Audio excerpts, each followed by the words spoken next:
Hey everybody, it's John DiMaggio from Speak Geek Studio. It has been a long time since I've made a video, and most of my videos are about custom action figures, but this one is not. This one is about the new season of Doctor Who, Doctor Who Flux, and specifically, I know there's been a lot of reviews of this out and a lot of other videos out discussing it. This is about all the questions that are asked in that episode. And the reason for that is, and this is not just a Doctor Who phenomena, but there's a lot of interesting television shows and genre sci-fi television shows that start off, they set up a lot of great questions, and then they either don't answer them or they give really lame answers to those questions. And I think that because this particular season of Doctor Who is going to be 6 episodes that are one unified story, this first episode sets up an incredible amount of questions. And it's this is the kind of thing that I think Doctor Who should have been doing for years, and not just a season that is a single story arc. I think that it would be great if there were multiple seasons that were had one main story arc, and obviously there could be standalone stories within that, or stories that connect to the main story. But I think that the current form of modern television storytelling is to have these long story arcs. And I think with a show like Doctor Who, you could definitely pay things off, especially with all the time travel elements, by doing that and maybe having an ensemble cast of characters that recur, even with the Doctor traveling and meeting new people, and get a lot of different storylines in there and political intrigue and all that kind of stuff. But that's just my opinion. But let's go back to Flux.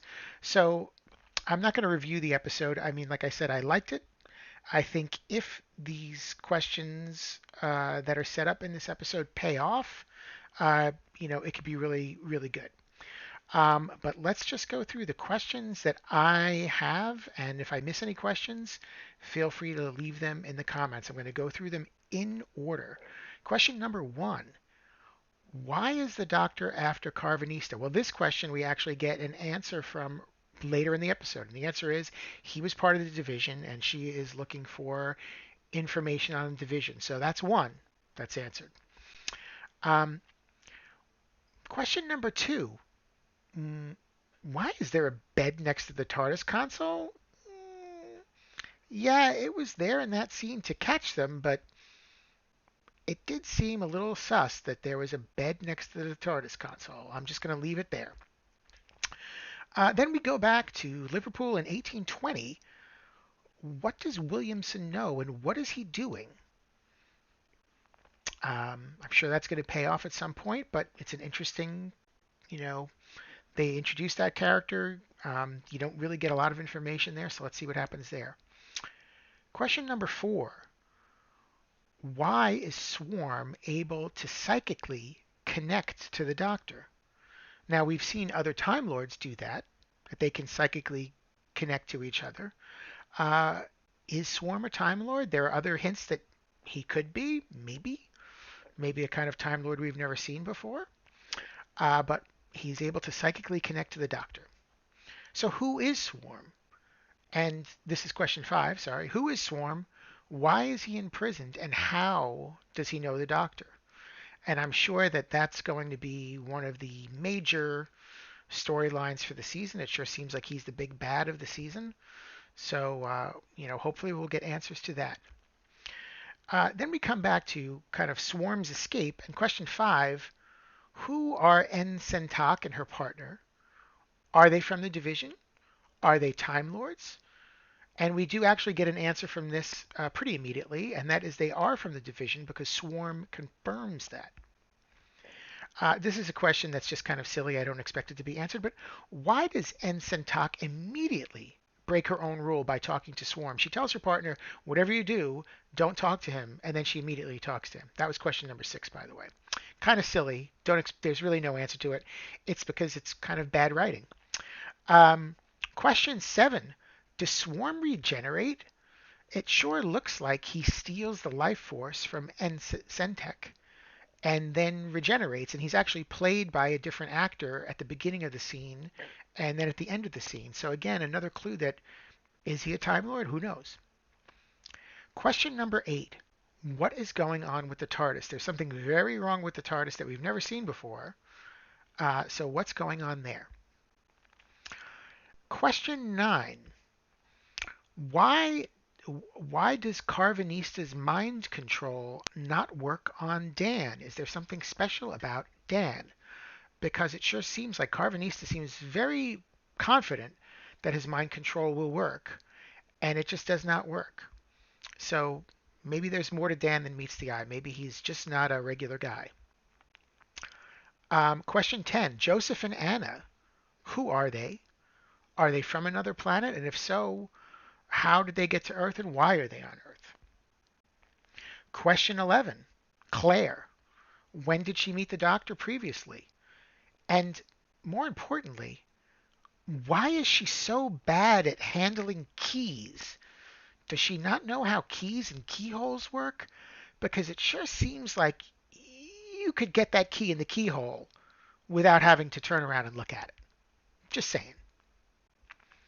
Question 12. Why is Carvanista's ship surrounded by temporal residue? He does mention that he made it to Earth before the rest of his fleet. So how did that happen? Question 13. Claire seems to know about the Weeping Angels. She's got a lot of information about them. So when and where did she find out about them? And also, why is she so bad at handling keys? Question 15. Because question 14 was why is Claire so bad at handling keys? Question 15. Is the outpost called Rose because it looks like a rose? Because it does look like a rose, folks.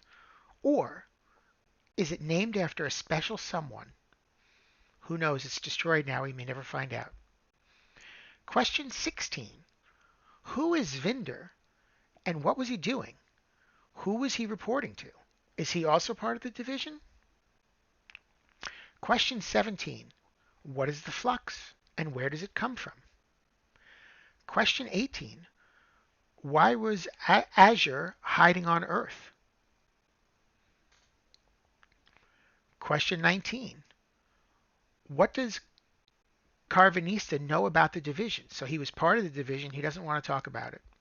So what are we going to find out about the division from him? Question 20. How are the Lupari possibly going to evacuate every human on Earth one at a time? And they can't even beam people up. Carvanista had to go down, break into Dan's house, and trap him, and then take him on his ship. It seems very, very unlikely that they would be able to do that for every single person on Earth, and then they would be separating families. It really seems very, very inefficient and not well thought out. Question 21. How does Carvanista know about the flux? He seems to know more about it than the Doctor does, but how does he know about it? Question 22. Why does Carvanista shoot at Dan when they're running away? I mean, his whole life is about protecting Dan, and yet he's shooting at him. Unless those were non-lethal energy weapons, who knows? Question 23. Why does Dan seem very unsurprised when he enters the TARDIS or about anything else that's going on? He just kind of rolls with everything. He doesn't really question much. He kind of looks a little perplexed, but he doesn't react like a normal person would given the situation. Again, is that something about his character that we're going to find out later, that there's something special about him? Or is it just not great writing? Question 24. What are the Sontarans so excited about? I guess it's the flux, but I don't know why they would be excited about something destroying planets. Perhaps it's something else. Question 25. Why does the Doctor decide to head to Earth and have the flux follow her? I know she knows that the ships are there and that they can protect the Earth, but if she didn't head towards Earth, the ships wouldn't need to do that. And it's not like the ships are going to stop the flux. So seems kind of interesting as to why she would do that. Question 26. What happened to the moon?